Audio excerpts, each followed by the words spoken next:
Alrighty, welcome to the 104th edition of Before the Battle here live on YouTube. My name is Nick Baldwin of BloodyElbow.com. I'm your host as always, and joining me as always is Jed Meshew of MMAfighting.com. Unfortunately, Wesley Riddle of MMAstuck.com unfortunately could not join us this evening for this. Can we call this a historic episode of the show? I mean, not really. It's not a big landmark for us, but man, this week has just been insane. I mean, I haven't covered the sport for all that long. You have covered it. I don't even remember how long you've covered it, but you haven't been around forever either. But this is really, really crazy what has gone on basically since April Fool's, April 1st, less than a week ago, to this morning, all the way to this evening. Before we get into all that, how are you, Jed?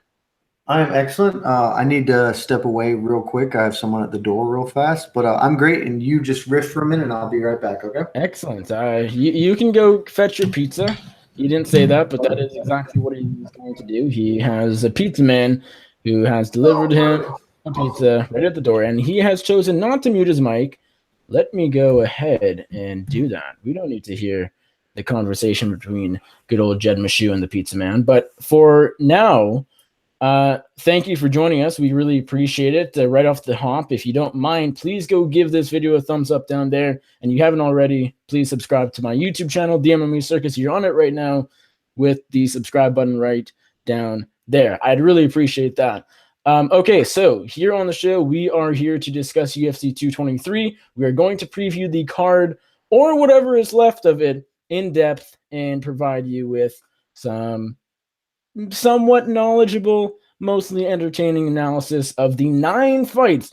Yes, 9 fights going down live on pay-per-view and FS1 tomorrow night at the Barclays Center in New York City. We, of course, will go back and revisit UFC Fight Night London from way back when. It feels like that happened years ago, considering all that has happened this week. We will go back to that when Jed is back and get the results. But for now, UFC 223 is happening tomorrow night. Let me just sort of give you the Cole's notes of what has been going on. Tony Ferguson was supposed to fight Khabib Nurmagomedov finally for the undisputed, official, real, true UFC lightweight championship tomorrow night, as I said, at the Barclays Center in Brooklyn, New York. On April Fool's, Tony Ferguson, it was announced that he had slipped on a cable while doing UFC media obligations and suffered a knee injury and was out of the highly anticipated, long-awaited matchup with Khabib. In his place came UFC featherweight champion Max Holloway. That was announced earlier this week. 6 days' notice, Max Holloway, Khabib Nurmagomedov for the soon-to-be vacant UFC lightweight championship. Today, and this is also following a Conor McGregor attack on a bus yesterday, which we won't really get into on this show, but we will later on. I'll talk about that at the end of this show. We had Max Holloway pulled from the card due to concerns from the New York Commission surrounding his weight cut. He was, rumor has it, he was right around 159 pounds, and the commission pulled him from the card. I guess he was looking maybe a little dehydrated. We don't know. And he is off the card. Now, after hours and hours of back and forth, we don't know if Anthony Pettis is going to fill in for him. His fight was canceled yesterday with Michael Chiesa. We don't know if it's going to be Paul Felder. It could be Iaquinta. Maybe Khabib's just off the card. Maybe Joanna Rose, too, is the new main event. And then finally, this afternoon, it was announced the new main event, partially for the UFC Lightweight Championship, Khabib versus Iaquinta. And that is where we stand right now. 4 canceled fights, but we move on to UFC 223 finally. And it is here. And hopefully we will have no more canceled fights. Before we get to that and talk about that and preview that, let's go back to London. Alexander Volkov knocks out Fabricio Verdum. Big upset in the heavyweight division. But, Jed, you may recall, you, Wes, and I all 3 called it. We called Alexander Volkov's win over Fabricio Verdum. We looked smart 3 weeks ago or whenever the heck that happened. Let's go back to London, talk about those results. What do you got for us? You're muted. I muted you. Yes, I should have told you that. No, that's perfectly okay. And probably a good choice, actually. But doesn't it feel like a lifetime ago that happened? Like, I've said that multiple times. It does. So long ago. Yeah, you are right. All of us picked Volkov. I'm not sure how smart or great you can call us because all of us went 6-4 on that event. Not a sensational showing by any account, but if you may remember, I personally had the Picks belt title going into that week. So since we all tied, I retained the title. I am still your Picks champion heading into this week. Our bonus champions, it was you, as you recall, and we had a two-way tie. Wes Riddle and you both correctly picked your underdog of the week. You had Alexander Volkov as yours. Wes had Bird. And both of those came in. You may recall that I picked both Bird and Volkov to win, and they did. But yet I picked my underdog to be In Camp, and In Camp did not exactly get it done. So I come up short in that particular category. Nick, you retain your belt for bonus picks. And our DraftKings title, your boy is still the double champ, the champ in the house. It's me, 423 points. Alexander Volkov turning in a big performance for me, quite obviously. 376 points for Wes Riddle and 345 points for you. All of us had Volkov. All of us had Bird. All of us had On-Comp on our team. So the teams basically broke down to a three-way DraftKings. I had Dukanwa, Ankalev, and Sosnovsky. Wes had Edwards, Ankalev, and Dawadu. And you had Dukanwa, Dawadu, and Sosnovsky. Obviously, both of you had Dawadu on your team. Dawadu came up short in that fight, and that came back to kind of bite you in the ass a little bit. So, yeah, there you go. That's the result of everything we had going on, and we are ready to move on as Bellator progresses in the background. I am also going to step away real quick, Nick, for just 1 minute. I got something else to jump to. I'll be right back. Excellent. Well, let's move on to UFC 223. As I said, again, Barclays Center, Brooklyn, New York. Be there or maybe be smart. I don't know. If you got tickets to this event, kind of feel bad for you, but we still have Khabib Nurmagomedov in the card. He wasn't the one who got hurt or had weight cutting issues. I know that's a little surprising. We went through so many cancellations, yet here he is. Khabib the Eagle Nurmagomedov is still fighting tomorrow night. Not against Tony Ferguson, not even against Max Holloway, but raging ally Iaquinta. Still looking forward to it. I think this is a somewhat compelling fight. I really do. I'm interested to see it tomorrow night, as well as the other action we have still on this pay-per-view card. Let's kick things off on the FS1 prelims, which now kick off at 8 p.m. Eastern, 5 p.m. Pacific. In the light heavyweight division, Devin Brown Bear Clark taking on newcomer Slow Mike Rodriguez. He is, of course, coming over from Dana White's Tuesday Night Contender Series. He had a pretty fantastic win back in August, but he injured his knee and has been out of action since that fight. This is his debut. As I said, Devin Clark is coming off a submission loss to Jan Blachowicz. He's had an up and down UFC career. I think it's fair to say he was kind of hyped up going in. He's 2-2. He made his debut, got knocked out in a pretty big upset to Alex Nicholson, who is no longer part of the organization. Then he won 2 in a row against Joshua Stansbury and Jay Collier. Both decisions, neither super impressive. And then, of course, he was submitted in his last outing, as I mentioned, to the now top light heavyweight contender, Jan Blachowicz. I didn't see that coming. If you... you might know what I'm talking about. You might know what I'm talking about just as far as once upon a time, not that long ago, I didn't think Blachowicz was UFC caliber. But here, no there. Jed, you are back. Do you like Devin Clark or Mike Rodriguez here? I frankly have no actual idea. So here's the thing about this whole card. I don't know. I gotta feel like a bunch of other people kind of probably end up sharing this sort of space with me in that, like, I can't even rationally think about things anymore. Today, like, I don't want to harp on this because we're a show talking about what's gonna happen, not what happened predominantly. But today was so insane.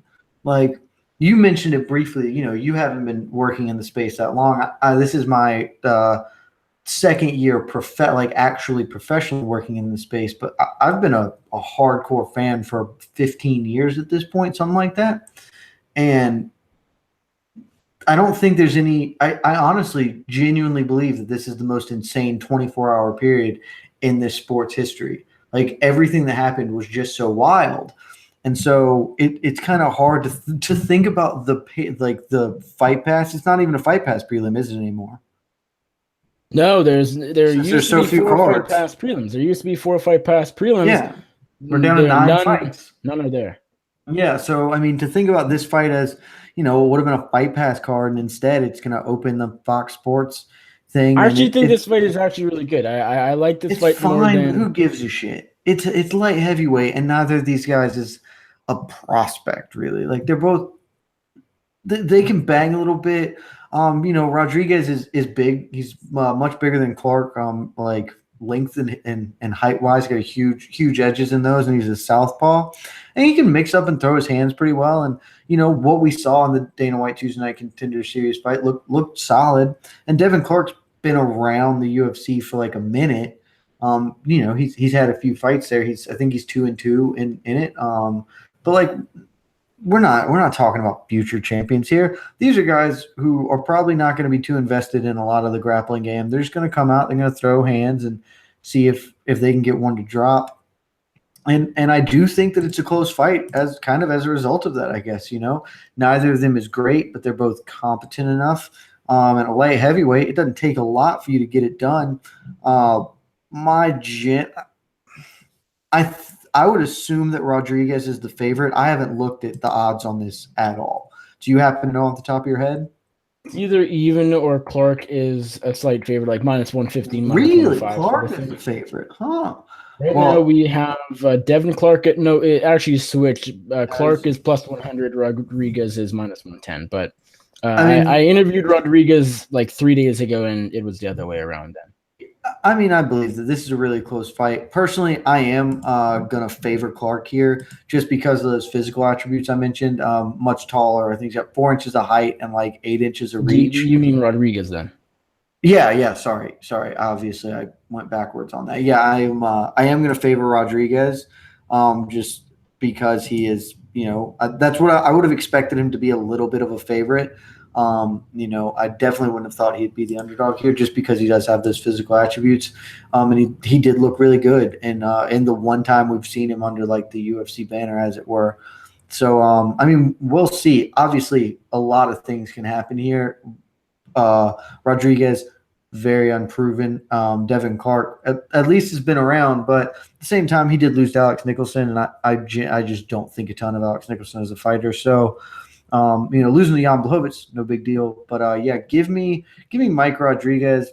I'm gonna go probably with a TKO, something like that, in the first half. I'll say second round TKO, just to throw it out there. Our boy Wesley Riddle, he is, he's like you said, he's not here, but he has contributed his picks as he always does. He has Rodriguez with a first round TKO, so that means it's up to you, sir. You can either make it unanimous or you can break away from the pack. What do you got going for us? Well, kicking things off here on the show, we'll be unanimous. I am going Mike Rodriguez. I don't have a whole lot more to add. I just think he probably has better hands. I think his striking is a bit more clean than Clark's. Clark's striking, I guess, is getting better, you could say. It usually always is, but he's mostly a wrestler. He's a decent wrestler. I mean, he's not terrible on top. Takedowns are good, but I just feel like Rodriguez, my gut feeling is that he'll be able to keep this one standing. Clark doesn't always go for the takedowns. He sometimes is content standing up. Here, I don't think that'll really help him in any way. Rodriguez should be able to outpoint him when it's on the feet, and I do think he hits a bit harder. I do think he will finish Clark on the feet and get the job done. Probably mid-fight. I'll say second round TKO, maybe a knockout. Doesn't really matter. Finish by strikes, if you will. Clark, though, although he's a lot shorter, he does have the reach disadvantage by quite a bit. He's a lot stronger just with that wrestling background. He's a lot more stocky than Rodriguez. This could be a fight where Clark does grind him out. And so it's a tough one to call. The odds definitely do indicate that, but it's like kind of 60-40 for me in Rodriguez's favor. It's like basically a coin toss fight, slight advantage to slow Mike. I would go Mike Rodriguez here by knockout in round number 2. We move on to the lightweight division, dropping down 50 pounds. Evan Dunham taking on Olivier Aubin-Mercier in a fight that it's kind of interesting in the sense that Dunham's been around for so long. Aubin-Mercier's been hyped up. once considered the next GSP by a few people, and now nobody worth anything considered him the next GSP. It's some just people said it. I'm not saying they were worth anything, but some people said it. I laugh seeing that, but nonetheless, this is an interesting fight in the sense that I feel like Aubin Mercier is finally, found his potential slightly. Like he started to become a decent fighter. There was a time when I didn't think too highly of him. I think he's getting better. Dunham, been around for a long time. Maybe he starts to slow down, starts to decline. Maybe this is sort of a passing of a torch. Not that Dunham was ever a top contender. Not that. But he sort of was. He was never like in a title shot. No, but he was talking. And there was a period where he was really really elite. He got screwed by Sean Sherk at one point when Sean Sherk was pretty fresh off being a lightweight contender and a champion. Like there's a world in which Evan Dunham could have been, Evan Dunham sort of a less good Jim Miller, not as far as skills go, but as far as being. There was a period, a much smaller period than Jim Miller had, where he really was like a legit guy in the division. And he's still good, but he's just not that anymore, Yeah, no. Who do you like here? Do you think he does, keep his winning streak intact? I want to say he is coming off a couple wins. I could be wrong there. Let me just give that a quick check. Oh, no, he is coming off that draw to Beneil Dariush last October. Before that, he had 4 wins in a row, so he's undefeated. He hasn't lost since Edson Barboza that stoppage in 2014. So it's been a while. Do you think he keeps his winning ways or not losing ways going, or does OAM get the slight upset? It's really tough because I think that if he's at his best, I do think Evan Dunham probably is good enough to beat Olivier Aubin Mercier, who is always just been a weird fighter. I can't quite get a beat on him. And for the kind of sort of pseudo shit I was talking about Evan Dunham and how he's not that good anymore, he has actually been on a good run. Like, I mean, Joe Lozon's faded, but Beneil Dariush there's a good draw. Like, drawing Benny Dariush I have always had a ton of respect for him. Perhaps I've had too much respect for Beneil Dariush, but I think Dunham is showing that he still has some in the tank. The question for me really is the age difference here. Aubin Mercier's best years are either currently or still in front of him, and Evan Dunham's are very obviously behind. But, Aubin Mercier really does kind of rely a lot on his grappling, and Evan Dunham has historically been both a savvy submission grappler in his own right and tough to take down, a lot tougher than you would think. And if it stays on the feet, I do think he's going to outwork Aubin Mercier. The question just becomes how this fight kind of plays out. I guess I am going to favor Aubin Mercier just because of the age gap. He also had a really good tweet earlier today, and I'm going to be honest with you. If you guys are relying on my picks for their technical merit, my brain is so dead after the fucking shit show that has been this event that I'm just shooting from the hip today. I'm just firing them off willy-nilly, seeing what happens. And Aubin Mercier had a good tweet where he wore a fanny pack, and it was funny. So that's enough. That's enough to tilt him just slightly over the faded Evan Dunham. Give me Olivier Aubin Mercier with a unanimous decision win. I think it's going to be 29-28. I think Dunham will get around there. And we have our first bit of dissension, Nikolai, because Wes Riddle is going the opposite end. He is taking Evan Dunham by unanimous decision. So arbitrate. Tell us who's right. Who's the champion? Who's the victor? Well, you're on an island all by your lonesome, Jed, for this fight. I'm going Evan Dunham like Wes is. I think he's just going to be able to outpoint OAM out on the feet. Grappling is close. I mean, Aubin Mercier is no joke on the ground, but no.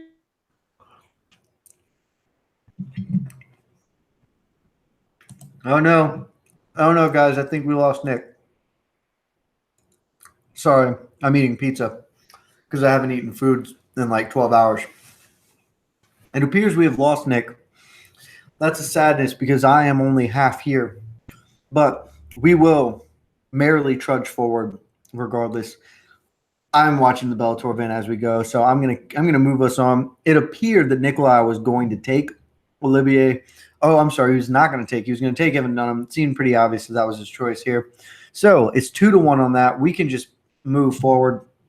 The next fight of the evening, depending, I mean, with the shakeup, anything could happen here. But it appears that Beck Rollins, Ashley Evans Smith, that's your next fight of the evening. I'm not gonna lie, this fight's actually a fairly good one. Maybe not as far as like what matters, how how the division's going to shake out in the immediate future, but to be fair, I mean, this is 125 is still a really young division, and Ashley Evans Smith and Beck Rollins, not on great. Ashley Evans Smith coming down from bantamweight where she lost a couple in a row. Beck Rollins, excuse me, sorry, still kind of dealing with that pizza issue. This is terrible radio. Beck Rollins is on a three loss in a row. She has already competed at flyweight once. That split decision loss to Jessica Rose Clark. When was that? That was UFC Fight Night 121. So a couple of events ago, back last year in November.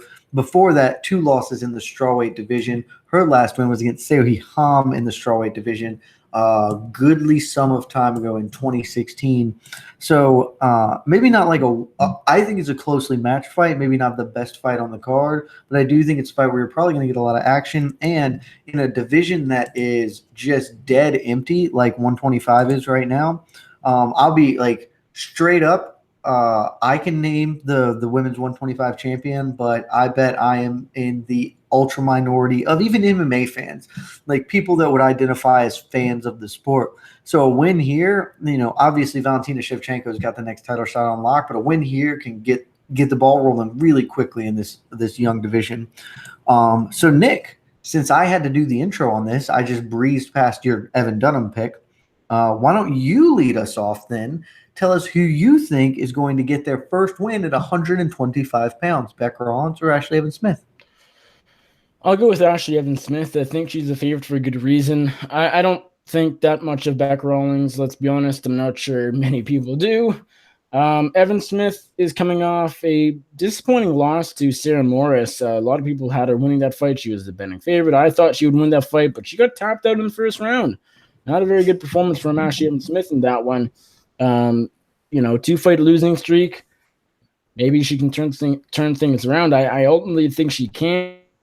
Rollins might be able to make this a tougher fight, a close fight, but I think as physically, I think Evan Smith is a lot stronger, but she's also taller, she's longer, she has a reach advantage, and so I think those physical advantages, specifically the strength, is what's going to get Evan Smith the job done here. I think she'll be able to take Rollins down, get on top, and beat her up a little bit. She probably won't get the finish, but I do think she'll get not one-sided, because I don't know. I don't have tons of faith in Evan Smith against anybody really, but I do think she'll get a clear decision win here on the prelim card. So yeah, Rebel Girl, Evan Smith by decision. I can't disagree with most of that. If for no other reason, Ashley Evans Smith, she's dropping down from bantamweight. Beck Rollins coming up from strawweight. The size difference is going to be noticeable, should be noticeable in the cage. And beyond that, Beck Rollins is just not a good defensive fighter. She gets hit a ton. She's not a great wrestler by any means. And Ashley Evans Smith probably has the ability to take her down occasionally to mix things up and can compete on the feet. She's just much bigger. I think everything ticks in the Ashley Evans Smith box, so I'm taking her, and that is unanimous. Our boy Wes Riddle is taking Ashley Evans Smith, but he's calling it a close one. He's giving it a split decision. So all three of us are in the same boat on this one, at least, Nikolai. We move on to the final FS1 prelim. It takes place in the strawweight division. It is one of the better fights on the card. Karolina Kowalkiewicz, former strawweight title challenger, number 4 in the division, takes on the surging Felice Herrig, number 8 in the division. I know, Jed, you like Kowalkiewicz quite a bit, and I know you're a fan, but you think she's a good fighter. I mean, she is. Everybody does, but I feel like, I don't know, you think higher of her than a lot of people. Maybe I'm wrong. I think that's the case. I could be just, thinking Valentina Shevchenko, but nonetheless, does she get the job done against Herrig? Well, I definitely think higher Valentina Shevchenko than anybody else, because I have on multiple times on this and every other podcast I'm ever given an opportunity to, said that she's the best female fighter on the planet and would beat any single woman in combat if you put her in there. And I stand by that opinion and will. She is the righteous bantamweight champion. But I also look. I have a great deal of respect for Karolina Kowalkiewicz. I don't know if I think more highly of her than others, and obviously it's my opinion. I would believe that I think I rate her properly. I don't think she's the best strawweight in the world. I don't think she's ever going to be.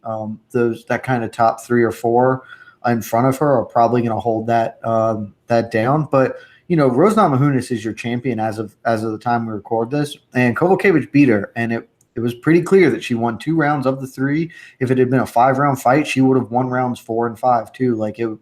She had clearly taken the momentum and run with that ball, and there's a reason for that. I think Karolina Kowalkiewicz, because she has very noticeable flaws that even like a pretty noob fan could kind of understand and look at and be like, that girl doesn't really throw the prettiest punches or do things like that. I think people tend to underestimate her, but her game's built around 2 things, and those 2 things are going to be more than enough to take out Felice Herrig, in my opinion.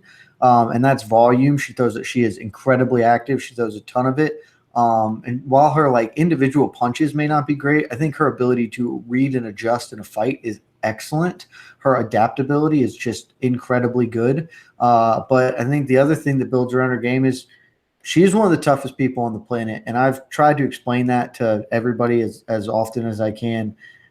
This woman does not give a single solitary fuck, and nobody talks about it because she's adorable. And she does the adorable thing where she leans against the cage and has her hands behind her back, and nobody looks at her and takes her seriously or thinks of her much as a fighter. But she is ruggedly tough and can walk through hellfire. And Felice Herrig just doesn't have any of the artillery to outmatch Karolina Kowalkiewicz. She doesn't have the defensive acumen to stand up under the pressure and the pace of Kowalkiewicz. She doesn't have the grappling to take down Kowalkiewicz, who is mostly a good wrestler. Claudia Gadelha took her down, but the gap in the athleticism between Gadelha and Felice Herrig is massive.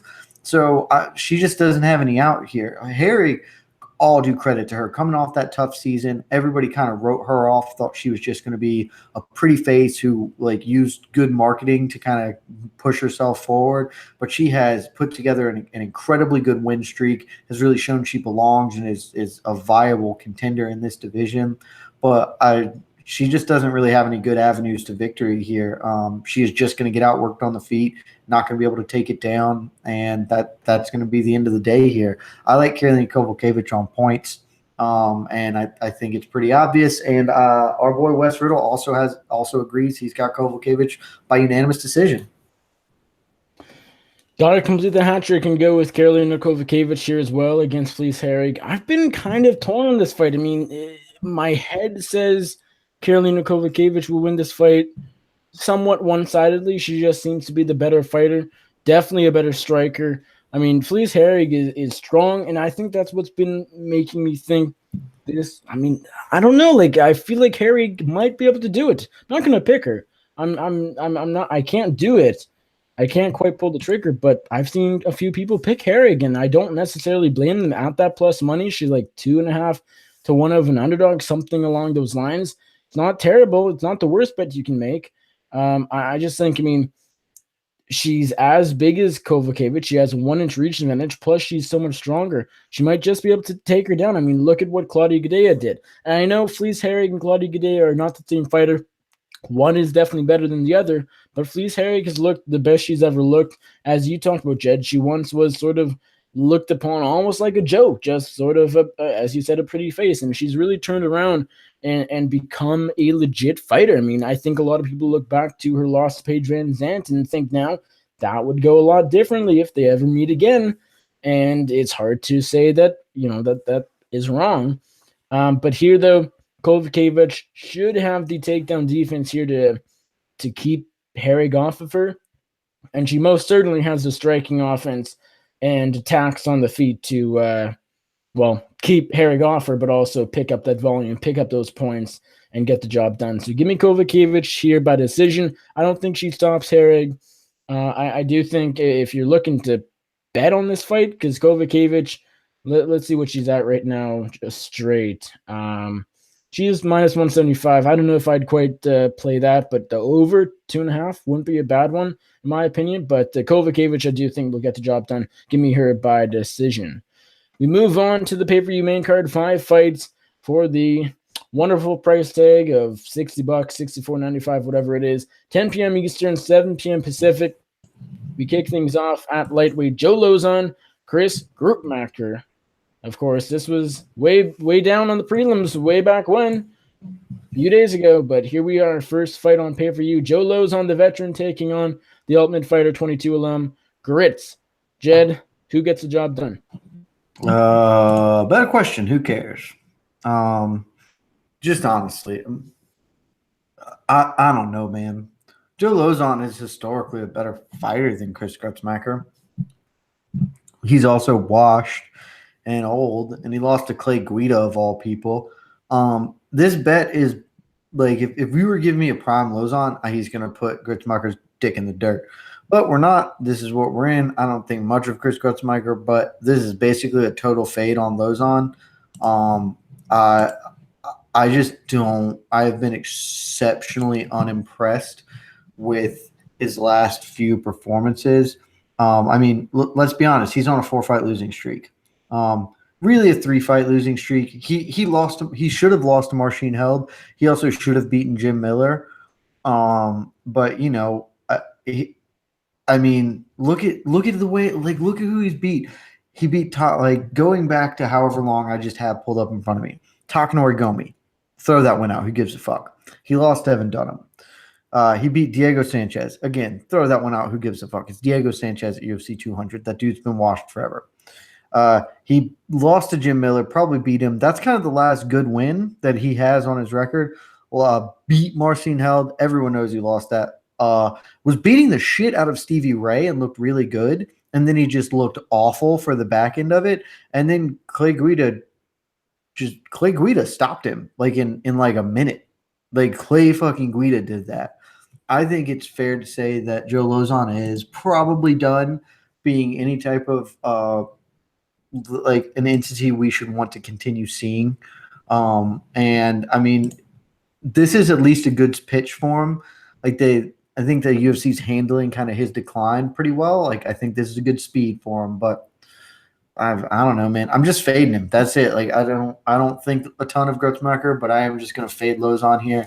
Give me Grutzmacher. I don't know, like KO or TKO, and I'll do first round. Fuck it. Might as well. Let's live by the ridiculous pick, die by the ridiculous pick. So I've got that. Our boy Wes Riddle, he is going to disagree. So once again, it's up for you to arbitrate. He has Joe Lozon by 2nd round submission. This should be Joe Lozon's fight to lose. He should get the job done. Piece of cake, should get back into the winning column. But we're also talking about a Joe Lozon in 2018 who's coming off a brutal stoppage loss to Clay Guida. What else has he done? As you said, lost to Stevie Ray, beat Marcin Held. Those 2 fights, I guess, could have gone the other way. Like, he probably should have beat Ray and then should have lost to Held for sure.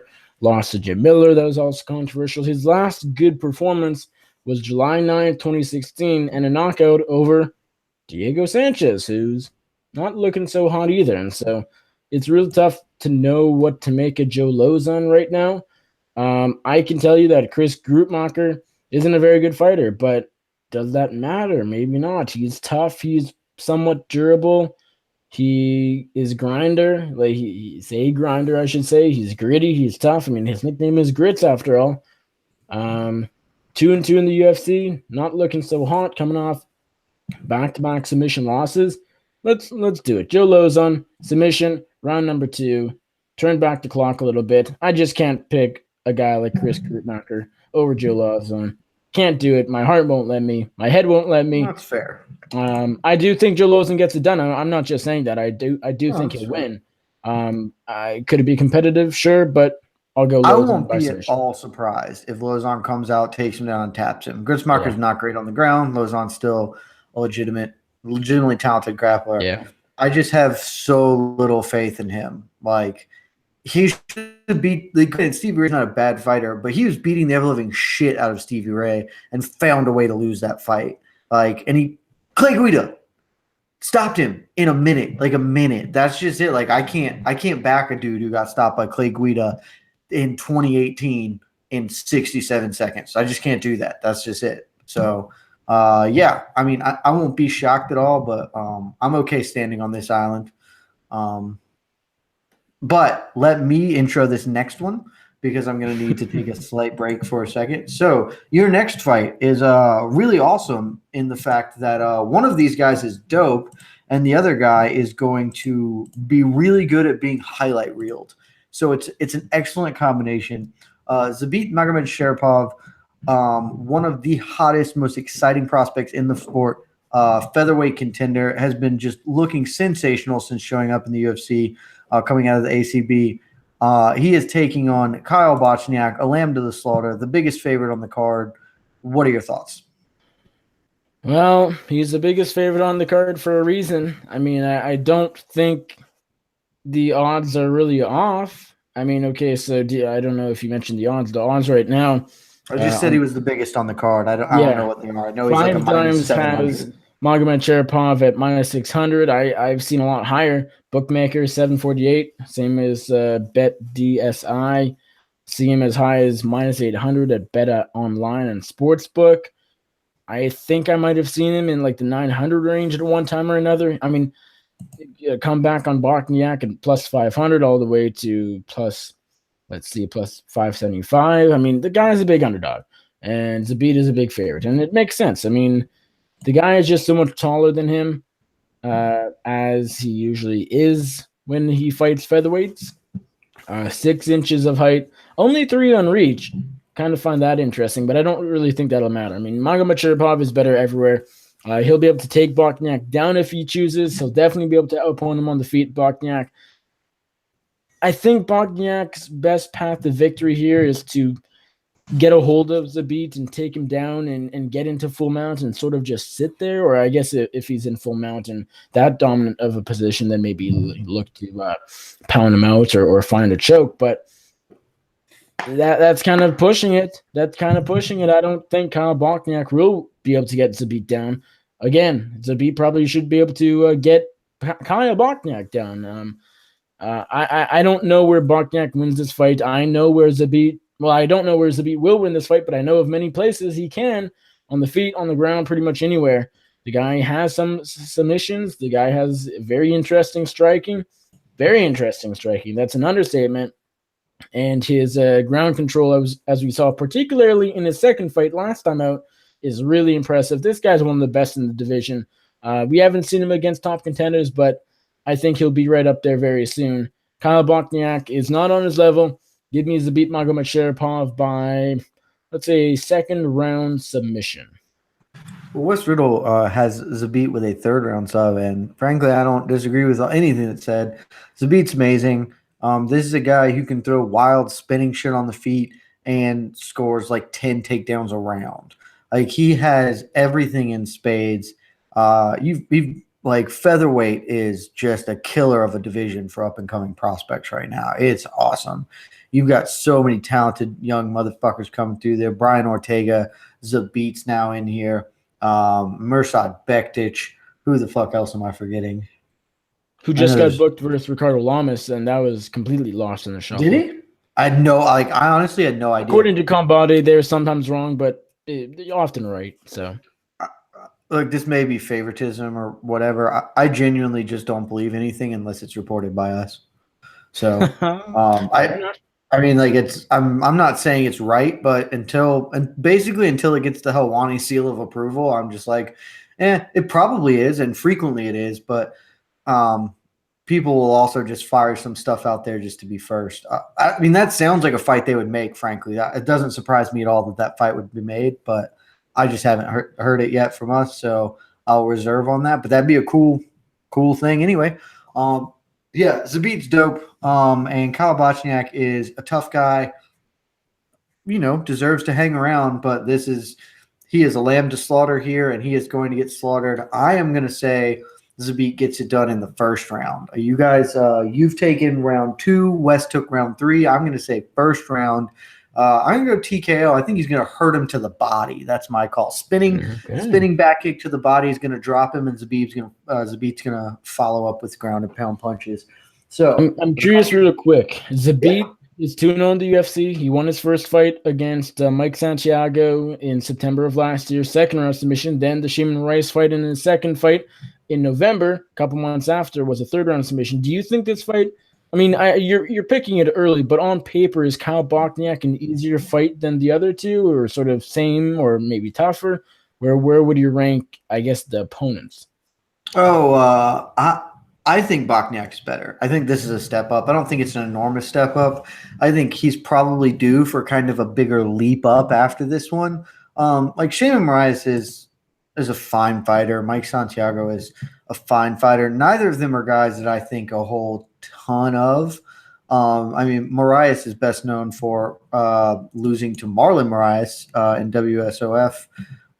And who else? Who's the other person I was talking about? Sorry, I got lost. Mike Santiago. Yes. Mike Santiago he's been around, but I mean he's got like 10 losses or something on his record. Didn't he lose to Mads Burnell just like a minute ago? He did, yeah. Yeah, like Mads Burnell is Mads Burnell. So yeah, I mean like this is very clearly, in my opinion, this is a step up. It's not a huge or even really a big one, but it's a logical progression. I expect after this, he's probably going to get a little bit of a bump, maybe somebody on the outskirts of the rankings. I don't know who is at the lower end of 145 rankings right now. If you want to wait a second, I'll pull them up though. And, see, because I think that's what we're talking about after this. I mean, it's not like he is young. He has been around in fights. He is 27 or 28. So, you know, it's fine for him to start getting a push, start moving upward in the division. And if my rankings page will load with any type of alacrity, I could see a Doo Ho Choi fight. And frankly, that fight would be gangbusters, but maybe they don't want to do that to Choi after he's kind of dropped a couple in a row here. That's a pretty brutal way to send him off to military. Yeah, it is a pretty brutal way. Maybe they do it because, I mean, the Qatar Moicano winner is probably like that guy's probably going to be a little up the rankings. You know who actually he should face, and I actually don't think they'll do it. Yair Rodriguez hasn't done anything in like forever. And that fight would be dope. So that's what I would make. Yeah, that'd be a great fight. I doubt they'll do it just because they don't want to kill off a dude that they kind of put some investment in. And I believe Zabit would beat Yair pretty cleanly. But that fight would be awesome for as long as it lasted. I could see Miles Jury getting the call up though. He's ranked 14. But yeah, that'd be a great fight because Miles Jury isn't going to do tons as far as fight for a title or anything. Yeah, I think it's more likely to get a Miles Jury fight there. Is Andre Feely still hanging around at featherweight? Oh yeah. Maybe an Andre Feely then. I don't even know what he's done lately, but that's Andre Feely. Feely sort of Artem Lobov. They could do Zabit versus Lobov. You know what's a good fight? I mean, they could, but I don't know. It doesn't make much sense because win versus loss, but Alex Caceres versus Zabit. That'd be great. Is Caceres a bantamweight or is he a feather? He's a feather. Is he? Yeah, no. The Zabit just kills Caceres. Zabit kills a lot of fighters though. So no, but it's not even like that's not even fun. I think if I'm doing it, I do either Miles Jury makes sense, and that's probably the closest to what would happen, or I think you do an Andre Feely fight, or who's the first one I said that they wouldn't do? Oh, I would personally, I'd make Yair Rodriguez because that fight's dope. I think you know what. I would love to see a Jeremy Stephens fight. Nah, Jeremy Stephens wouldn't take the fight. Jeremy Stephens has title aspirations, and fighting Zabit is not a way to get there. Yeah, I guess so. That's like true. There's zero chance Jeremy Stephens takes that fight, and he shouldn't. Like just straight up, Jeremy Stephens should try and fight. Like Brian Ortega is going to fight Max Holloway. Jeremy Stephens should try and get somebody that gets him the next title shot after that, whoever that is. Anyways. So we're all going to beat. No surprise there. Let's move on to we're staying in the featherweight division. We got Calvin Kattar taking on Renato Moicano, number 11 versus number 13. Pretty interesting one at 145 pounds. Pretty important fight.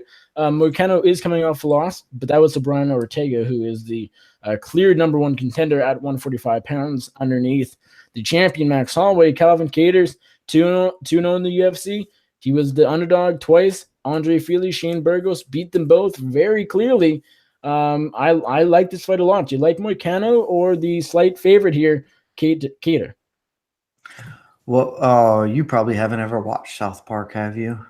Probably not a big maybe thing. like an episode here and there, but not really. I was going to make a wonderful reference and sing a song that you wouldn't get. But it basically goes like, what would Renato Moicano do? He'd probably whoop an ass or two. This is what I think. I'm going to take Renato Moicano.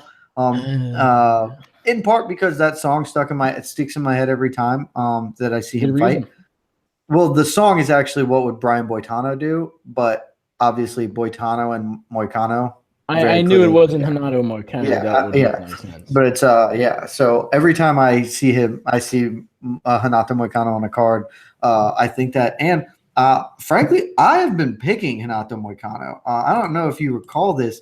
I took him to against Ortega. I took him against Ortega. I took him. Who was he before Ortega? I took him to beat Jeremy Stevens, and he did. I know it was a close fight, and many people didn't think he'd win, but I've been pretty high on Moicano, and he went well against Brian Ortega. Frankly, he was beating Brian Ortega until Brian Ortega did that thing where he somehow beats people, even though he did the Brian bad Ortega. At fighting. Yeah, he's bad at fighting, but he beats people, and it's amazing and insane to me. That's in the long and short of it. I'm really high on Renato Moicano. I think he has an interesting, pretty well-rounded game at the moment. I think his parts complement each other fairly well. On the other end of that, Calvin Kattar or Qatar? I honestly don't know. Kattar. Is it Kattar? Okay. I used to think it was a Qatar, but it's Kattar. Calvin Kattar has very quietly been great. Yeah. Like, he has not been fighting the best guys ever, but he's legit. Yeah, I mean, since coming over from CES, like, Shane Burgos is a dude who can fight, and he knocked him out like in the third round. That was awesome. Andre Fili is a dude who I think if they rematch today, that might be a little bit tougher of one. I just personally think Andre Fili kind of improved a lot in the last sort of year. I think he's just kind of making better decisions with himself now, if that makes any sense. But I still probably would take Kattar in that fight, but it just might be a closer fight at that point. But I mean, he's a dude he's been doing really well for himself, and just very quietly. Like, nobody's really talks about him. No one kind of thinks about him in the division, but and he's not that, like, he's got kind of a boring name. He's not the most exciting fighter, but so I think this is a really, really good fight. I have been high on Moicano. I've been higher on him than I have been on Kattar, and so I am gonna or Qatar, whatever. Kattar, it's Kattar. I've been higher on him than I have been on Kattar, and so I'm gonna ride that pony till the wheels fall off. He was beating Brian Ortega, who may end up being your featherweight champion. He beat him for 2 fucking rounds and then got tapped in the end. So if he can do that, I think he can probably beat Calvin Kattar for 2 rounds and hopefully not get stopped in the third there. Give me Renato Moicano. I believe that's for an upset too. I'm not even 100% on that. Very slightly, yeah. I think I've actually taken many. I haven't. I should be paying more attention to that because I think Moicano is plus 100. Kattar is minus 110. Is Oben Mercier an underdog? Yes, I think he is. All right. And Grootsmackers. I've taken 3 underdogs. Oben Mercier is plus 100. Dunham's minus 110. Clark Rodriguez is there too. Kattar, Moicano. Yeah, a lot of close ones.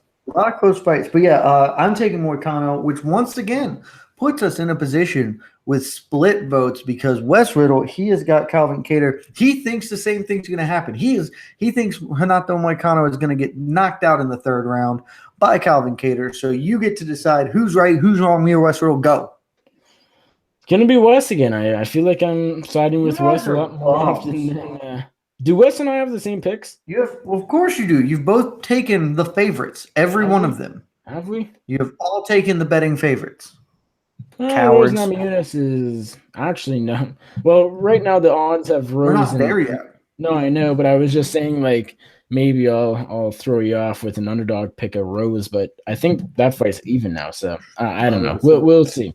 I'm going to go Calvin Kattar though. I think he gets the job done. I mean, the thing is, Moicano is a pretty underrated fighter because A, he doesn't talk a lot. A, his English isn't the best. B, all of that. And he doesn't really stand out. But this guy's a sneaky good fighter. His grappling's good. His striking's really good. He's a well-rounded fighter. He's 11-1-1 for a reason. I mean, he's really talented. But I think Calvin Kattar has what it takes to be a top contender in this division. I know maybe I'm getting ahead of myself. Maybe I'm all of a sudden overrating Calvin Kattar, but I'm 0-2 picking his UFC fights. I picked him to lose to Andre Fielding in his debut. Most people did. He was a big underdog. Not many people knew much about him at the time. That was the same night Jones knocked out Cormier. And then he fought Shane Burgos, who was in a similar spot. Burgos, pretty hyped up featherweight. Maybe, people are saying, hey, this is the next big thing at 145. But Calvin Kattar goes out there and finishes him. So I can't keep picking against Calvin Kattar, even though something inside me feels like Moicano might get it done.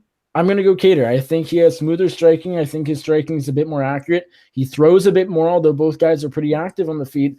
5.26 landed per minute for Moicano, 6.27 for Kattar. This is going to be a fun one. A lot of strikes thrown. Grappling, I think Moicano has the advantage. So I guess you might be able to argue Moicano's more well-rounded. He has more ways to win. He's the smarter pick. But I think Kattar has the takedown defense, whatever. I think he has the ability to keep this one standing. His range is pretty good. He's good at keeping the fight where he wants it. I think that'll help as well. I think Kattar's going to be able to outpoint Moicano on the feet and get the job done that way. Give me Kattar by unanimous decision. I think this will be a very close fight, maybe even a split decision. Sure, why not? Mix it up a tiny bit. Not going with underdog, so I'll go with a split decision instead. Kattar, split decision. That is how I see this one going. Now we move on to the first of two title fights. The strawweight championship is on the line.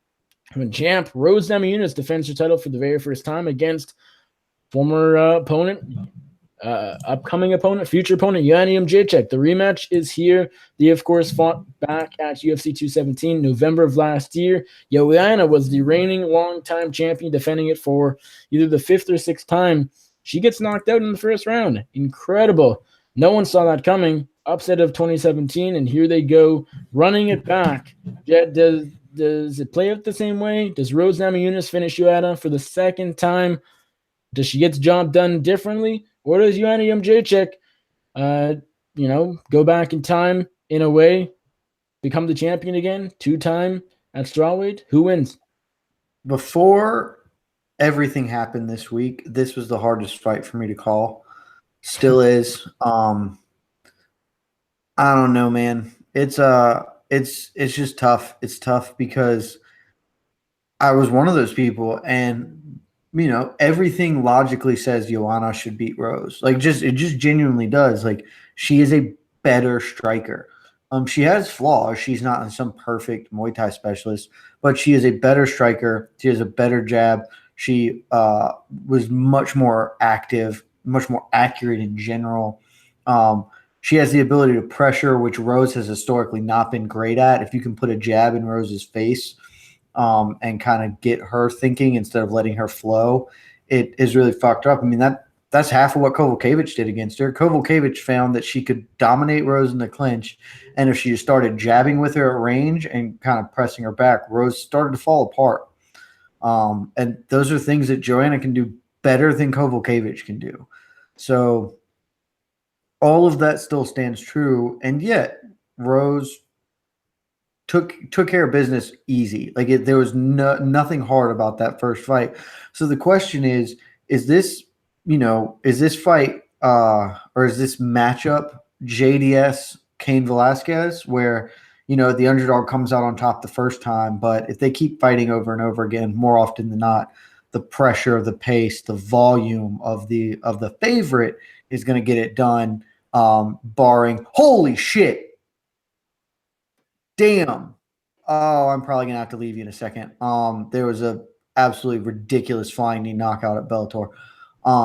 Yeah, it's hard for me to get away what my brain knows should be right, but at the same time, I don't know, man. Like it's possible that Joanna's had a long career, not just in MMA. She got a big Muay Thai background, and it's possible that her chin is cracked. She's been dropped a lot in her last couple of fights or hurt. And, Rose can hit well. She's fairly accurate.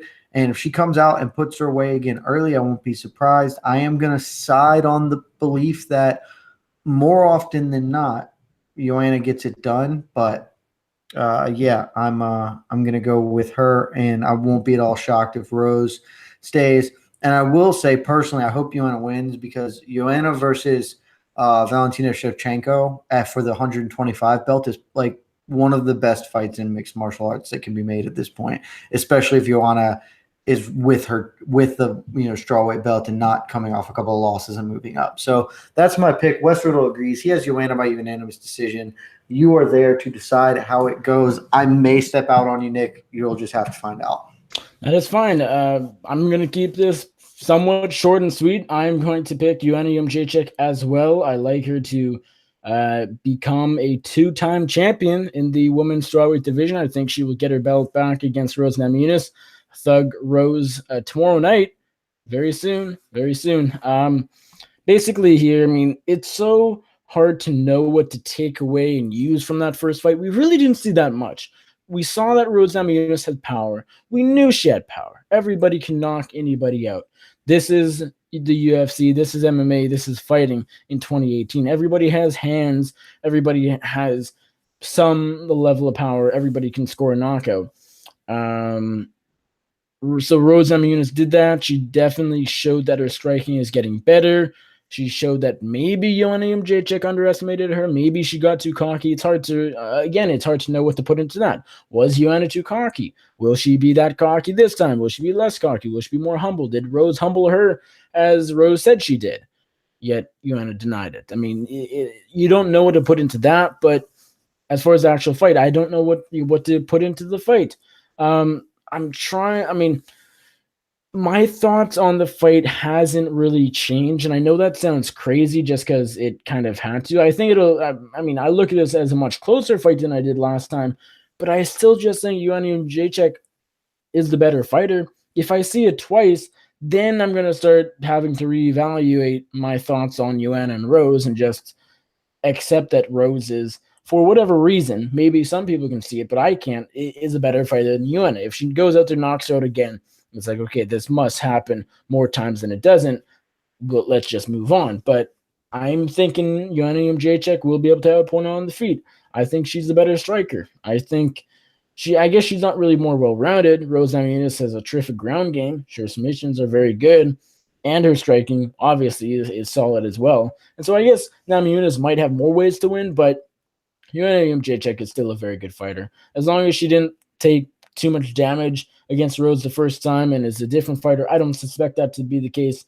It was her first loss, her first time getting knocked out, all of that, and so I don't see that being an issue. I think she'll be as good as she ever has been. I think the fact that the weight cut seemed to have gone a lot better this time, I don't think we'll know the full story till after the fight. She's not going to say before the fight that the weight cut was terrible or more difficult than expected, despite working with other. I guess a different nutritionist team, different weight cutting team. We don't know, but assuming it all went well, she made weight, and that's really all we can base that off of. I think she'll just look better tomorrow night than she did last November, and I ultimately do think Joanna Jędrzejczyk will get the job done. I don't want to move on to the main event until Jed is back. I guess you can't see on the screen, but Jed has left the chat, and Jed is back. So are you good to go? Yeah.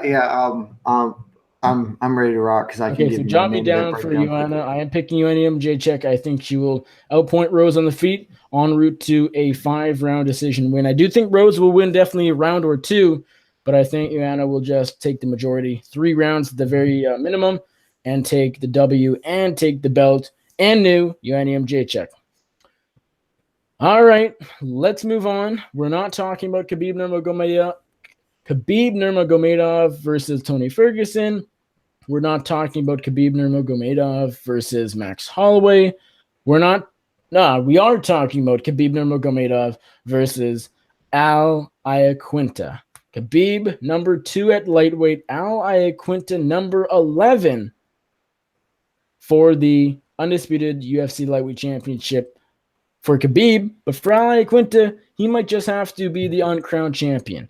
According to the commission, he cannot be the champion tomorrow. He cannot get the belt. He cannot be considered the official UFC champion because he did not make 155 pounds.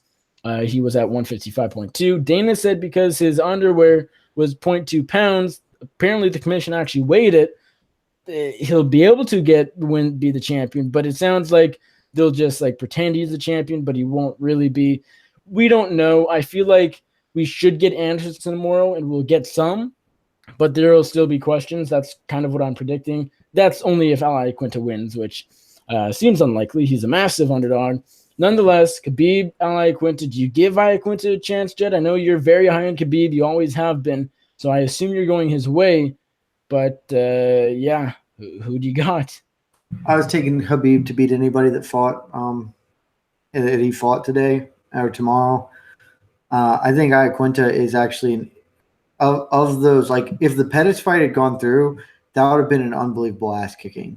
I do think Iaquinta can maybe be interesting for a minute, but not really. Like, he's done. Again, Iaquinta has fought once in the last 3 years, and he beat Diego Sanchez. That doesn't exactly qualify you to fight Khabib Nurmagomedov, but whatever. For the title, sort of. Yeah, I'm excited to see Khabib do awesome things. I expect it'll look like that, and then we can get back to the business of Khabib fighting legitimate top flight lightweights, and that'll be awesome. But, yeah, I mean, if Iaquinta's hands are fast, he's a bit of a headhunter. Khabib's head is there to be hunted a lot of the time. So maybe he can get something going early, and if he does, good for him. Everything will be completely fucked and insane and awful, and I'll probably have to quit watching the sport.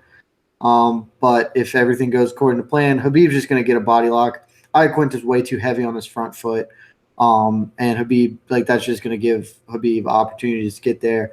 Iaquinta was set to face Paul Felder, who is basically as far as possible from fighting Khabib Nurmagomedov, almost as is possible to make in the lightweight division. So that's a huge, that's the thing. Khabib can take short notice fights because it literally does not matter. What he does, he is a linear, proactive fighter. He does a thing, and he makes you adjust to him. Everyone else has to adjust to what Khabib is doing.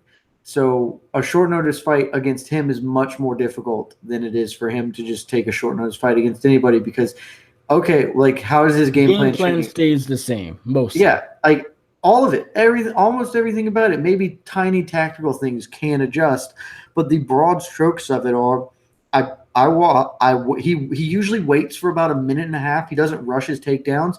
He gets kind of a feel for the flow and understanding of the fight. And as soon as he feels like he understands the rhythm and tempo that is that they are occupying, then he'll start coming forward. Then he's going to get in on your hips. He's going to get up and attached to your upper body, get a grip, and he's holding on. He's never letting go, and that doesn't ever change. So I think this is formulaic.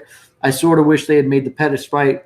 I'm not sort of. They absolutely should have. This is stupid. Iaquinta shouldn't be getting this chance. Everything about this is fucking dumb. But here's to Khabib getting a belt, and now maybe they can make the Khabib-Conor fight that will be the biggest fight in UFC history. Something I find hilarious, you know how they've been calling it the official UFC lightweight title? Like, even in like their statement on the website yesterday or today, they keep calling it, like, it would just be the most UFC/MMA thing ever if they gave Khabib or Iaquinta, I guess, they called it, and the new official UFC, and then Conor was still the undisputed champion, and then they just introduced like the interim champion. That would just yeah, I mean, it's probably going to happen. Nah, I mean, Habib's going to get the real belt. They might let Tony keep his interim title so they can just run that fight. Connor's getting stripped. The whole point of all of this was to strip Connor reasonably or whatever. They didn't they didn't want to take the belt from Connor in case some shit like this happened and somehow they took the belt from Connor but didn't have a lightweight champion, and that was just dumb. But really the goal was take the belt off Connor so they feel like they have a little more leverage over him, and then put the belt on either Habib or Tony and make him fight that person. Even though Connor feels no impetus to fight anybody unless he fucking wants to. But if you put the belt on, getting the genuine belt on Habib, or what they call the belt on Habib, I think they should just strip Tony. It's fucked up and no fault of his own and bullshit. But I think they strip Tony and they say, hey, look, Connor, you and Habib have the most obvious fight in history to make. There is promos out the ass to sell for this. From a sociological standpoint, this is obvious. We're just going to do this, and you guys can sell the fuck out of it. We'll do a world tour. We'll do a world tour. All the big cities, hit them. Maybe you can go to St. Petersburg for a day and do some media there or some shit. And it would be a massive fucking event. It's the goal that they should have in mind. And to effectuate that as best possible, they should get rid of all the other belts, make this extremely linear, cut all the bullshit out. Connor won the title, but he spent so much time dicking around, we took it off him. So he never lost the title in the cage. Habib is 26-0, never been defeated. He won the belt despite all of the craziness surrounding Connor trying to smash his head in with a dolly. Now these two are going to finally settle the score. This shit is a movie. It writes itself. I am genuine. I am not bullshitting you. I think that fight at the later part of this year or the early part of next year does 2 million pay-per-view buys. I think they can promote it easily. What? It's the biggest fight in UFC history easily. I was on the circus. I think it's 2 million pay-per-view buys. I'm not kidding you. I don't doubt that. I was on doing the circus as usual on Tuesday with Andrew, and we were talking about, at the time it was Khabib and Holloway, and my thought process was, well, it couldn't have been on the circus because Connor had messed up. Maybe I was just thinking this, but my thought process when we first saw the Connor stuff happen, I don't think he had been arrested yet, but he was definitely in trouble. Dana had gone out, said all this stuff, wasn't happy. My thought process was, okay, Khabib, should Khabib win against whoever he fights on Saturday, I guess at the time it was Holloway, then you do Khabib Ferguson right away. And then I was thinking, but if Holloway wins, Holloway McGregor is the fight to make. That's the biggest fight you can do. But now with all this stuff happening, McGregor, Khabib, easily, I mean, biggest fight you can do. Holloway McGregor too would be great if Holloway was a 2-division champion. You have that storyline, but obviously that's off the table. So this whole week has just been crazy, and we'll talk about that later. But let's go to Wes. Wes, I assume he's picking Khabib? Yes, Khabib with the 3rd round submission. Well, Jed, I think I'm going to pick Iaquinta. Oh, okay. That's insane, but okay. I don't know why. I don't know whether I should. I'll probably regret it in 24 hours or a little more than that. But I'm going to, we should just spend 10 minutes talking about why Khabib McGregor is the biggest fight in UFC history and just assuming Khabib would win. But this week has been crazy. This whole week has been insane. Media members who have been covering MMA for the better part of 15 years have been calling this the craziest week or it seriously is. I'm telling you. It is. I know. They've been calling it, rightfully so, the craziest week of their MMA professional careers. And that's definitely warranted and fair and true. Conor got arrested for throwing a dolly at a UFC bus, injuring multiple people, including 2 fighters, canceling 4 fights in total. I mean, 3, I guess. But then we had Max Holloway. We had Tony Ferguson get hurt. We had Holloway weight cut issues. Then we had Pettis want more money in UFC. This whole week has been insane. And what better way to top off the most insane week in UFC history by having Khabib lose for the first time to a less than 24 hour, well, little more than 24 hour short notice replacement enraging Iaquinta, who wasn't on good terms with the UFC for the past 2 or 3 years.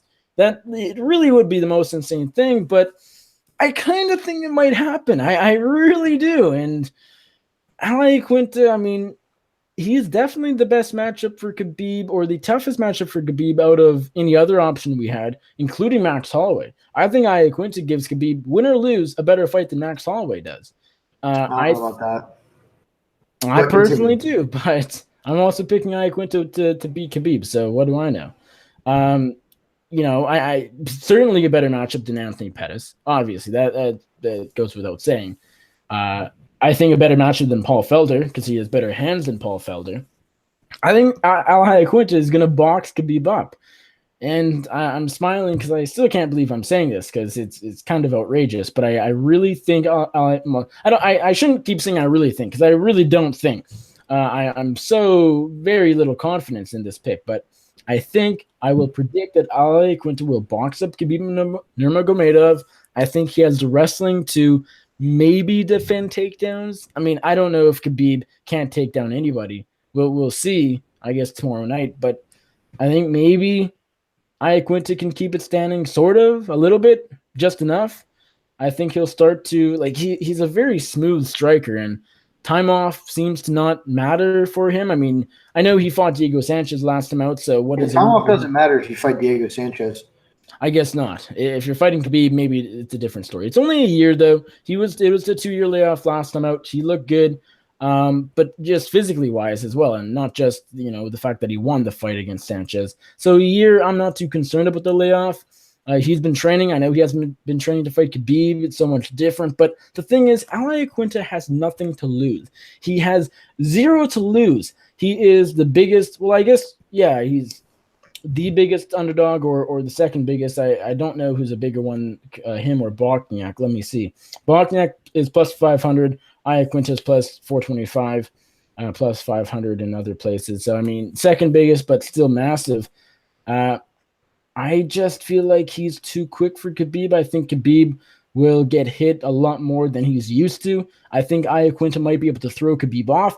And let's be honest, because he has nothing to lose, Iaquinta is going to just kind of go for it. He'll do some things maybe we don't always see from Iaquinta or any other fighters. He'll take risks, or at least he should. I think he will, but he definitely should. Because again, he has nothing to lose. He can't just sit back and wait to get taken down. That's the worst thing he could do. If he goes after it, I do think there's a chance he will win. Not a very good one, but I'm willing to go out on a massive limb here and pick Iaquinta to defeat the undefeated Khabib Nurmagomedov by third round TKO and become the uncrowned king of the UFC lightweight division, capping off the most insane and historic and memorable week in UFC history. So there you go. That would be absolutely fucking wild if it happens. That's UFC 223 for you folks. Let's move on to our bonuses and our underdog pick of the week. You can go first, Jed. No, you need to go first. Sorry. I'm trying to deal with some Bellator stuff because that KO was savage. Fight of the night. It's a tough one. I'm going to go Moicano versus Cater, but if Iaquinta wins, there's a decent chance his fight with Khabib is fight of the night. If Khabib wins, it won't be fight of the night. It'll be mauling of the year, but I'll go fight of the night, Moicano Cater. I think Namajunas Jacek is a good shot as well. If the card was intact how it was supposed to be, my pick would have been Iaquinta Felder. That fight's not happening, of course, so I will go Moicano Cater. My performances, I got to go Iaquinta. If I'm picking him to knock out Khabib, there's no... Actually, does he still have that bonus ban? He might have that bonus ban. He does. They have to get rid of that. I mean... No, they don't. Are you kidding? He didn't have a fucking pit name placard at Media Day. I can't believe they're giving him this because if he wins, they fucking hate him. It's insane. Everything about this is wildly stupid. It's the funniest thing ever. A bonus ban or not, I'm giving one to Iaquinta because I'm picking him to beat Khabib and knock him out, and so you kind of got to give him that 50G. The other one, I guess the beat. That seems like the pretty obvious Oh pick. wait, so wait, what? Zabit and Okay, who else? Moicano, Cater, Zabit, and Iaquinta. Okay, and underdog. Underdog, Oh, well, is Iaquinta. You only picked the Iaquinta. win. Okay. All right. What did old Wesley Riddle? Let me look up our friend and colleague, Wesley Riddle. He's got some things picked on in here. His performance of the night, he is taking Mike Rodriguez and Zabit Magomedsharipov. His fight of the night is going to be Renato Moicano versus Calvin Cater. So you guys are going to share that one, which is awesome. You guys are just handing me the fight of the night one, which is dope. And his underdog pick, he's taking Olivier Aubin-Mercier, even though he is picking Evan Dunham to win. He picked all favorites on this card all the way down, so he's doing that thing that you've done at least once, maybe a couple of times before, and just picking another one he feels has a chance to win. I am going to take the odd fight of the night, Rose Namajunas versus Joanna Jacek. If that fight doesn't end in an early knockout, I think you are likely to get your fight of the night there. My performances of the night are going to go to I'm going to say it feels lame to pick Zabit, but that seems awesome. So I'm gonna stick with I'm gonna go full Dagestani Knuckle Game Cartel here and go Zabit and Habib. I think both of them are going to show out, and so those are my choices there. And my underdog, I have picked three of them. I picked Moicano, Grutzmacher, and OAM. And that is, I'm not going to take OAM since West took OAM. That just doesn't seem fun. So then it's Grutzmacher versus Moicano. I guess I sort of feel better that Moicano will get the upset, but I just think Lozon is so faded. I'm going to take Moicano, I guess. What would Renato Moicano do? He'd probably whip an S or two. This is what I say to you. Anyway, Renato Moicano is my underdog pick of the week. That moves us to our DraftKings team. Can you look up Wes's DraftKings team on the Twitter thing? I was just reading the YouTube chat, and some guy, only 1N80, he hopped in and said, bro, cocaine. It's a hell of a drug. I Yes. was about to say some things that I don't need to say. Never mind. Anyway, moving on to our DK teams, I need you to start us off if you don't mind. My DraftKings team will start out with Raging Ally Iaquinta. Unfortunately, I didn't get him at a super cheap price. I mean, he's something like 8,200 because that's the Paul Felder fight that was pretty much dead even odds wise, and so that's unfortunate because like if this was based off the Khabib fight, he'd be like $7,000, maybe under that, probably like 68, something like that, and so that would have been nice. That would have been helpful, but hey, gotta go with Ally Iaquinta. I'll go also with Joanna Jacek. Got to get into two 5-round winners. I'll go with Calvin Cater. I have to get Zabit Magomedsharipov on my team. Mike Rodriguez rounds it out as an underdog, and the big underdog is Chris Gruppmacher. I know I am picking Joe Lozon, but I needed a big underdog, and I think Chris Gruppmacher does have a chance to just wreck Lozon because it's Lozon in 2018, and so that's my DK team. But I will say this is like the fourth or fifth version of it. I mean, that goes for pretty much everybody. Initially, just if anybody cares, I had Artem Lobov, I had Khabib on it, I had Pettis, and then I changed Lobov and Pettis when Lobov was canceled to Iaquinta and Moreno. But then I had Iaquinta and Khabib on the same team, so I had to change that, and you get the story.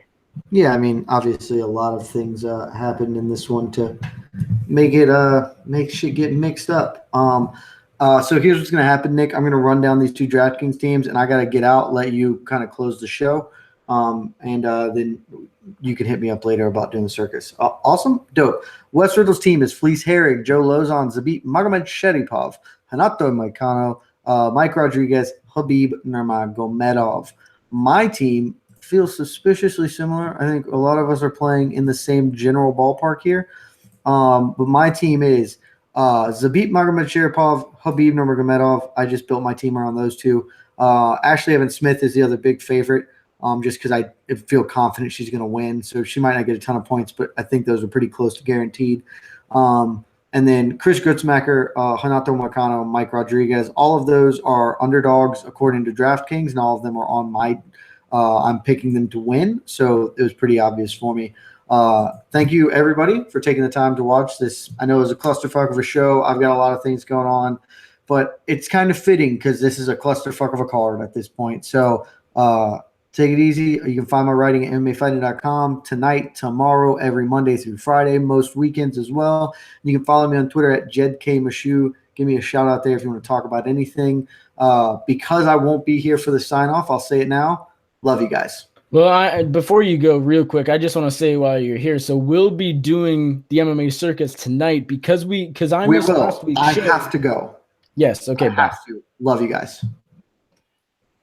So there goes Jed. But as I said, before I sign off and give all my plugs and all that, we will be doing an episode 157 of the MMA circus sometime tonight, sometime soon, probably within the half hour or so. I know Jed, well, he's doing something Bellator related for MMA fighting, but also he wanted a little break between. But we are doing another show, so we'll be live talking about everything that has happened. We won't be talking about these fights because we just did that here, but we'll be talking about all the main event switches. We'll be talking definitely about McGregor attacking the bus. I mean, everything that's gone on. We'll probably mention CM Punk's return against Mike Jackson, maybe Brock Lesnar, because he's back in the news, apparently going to come back to the UFC, according to Dana White. So there's so much going on. I wanted to catch up on an episode just because I've never missed the MMA circus. We've done them early or late, but we've kept it on average, one episode a week ever since we started way back 3 years ago. So couldn't miss a show. And, what do you know? So much happens in this week, and it's a good time to catch up from missing one last week thanks to my trip. So we'll be doing that very shortly. But for now, if you are just a fan of Before the Battle and not the MMA circus, that is good night from me and Jed. As for me, you can find me on Twitter at Nick Baldwin MMA. You can find all of my writing over at bloodyelbow.com. I won't be doing much coverage for the actual fights tomorrow, but I've been doing a heck of a lot of stuff in the lead up. Obviously, this crazy past 72 hours or so. So check out all my stuff on there and everybody else's on bloodyelbow.com. Check out my other shows, the MMA Circus and Beyond Combat, although Beyond Combat's kind of on hiatus. Honestly, don't know if I'm going to keep doing it. We'll see. Check out all my interviews on this channel. I'll have ones up with Mike Rodriguez, who fights tomorrow very soon, and also Stephen Wonderboy Thompson, as well as Marvin Vittori. Just talked to him earlier today. So that's pretty much it. Tune into the MMA Circus very soon. We'll check my Twitter for when exactly we'll be going live, or just stay on this channel. I'm sure you'll see the link pop up pretty soon. And with that, for Jed Meshew, West Riddle, wherever he's at, I'm Nick Baldwin. Enjoy the fights on Saturday, tomorrow night.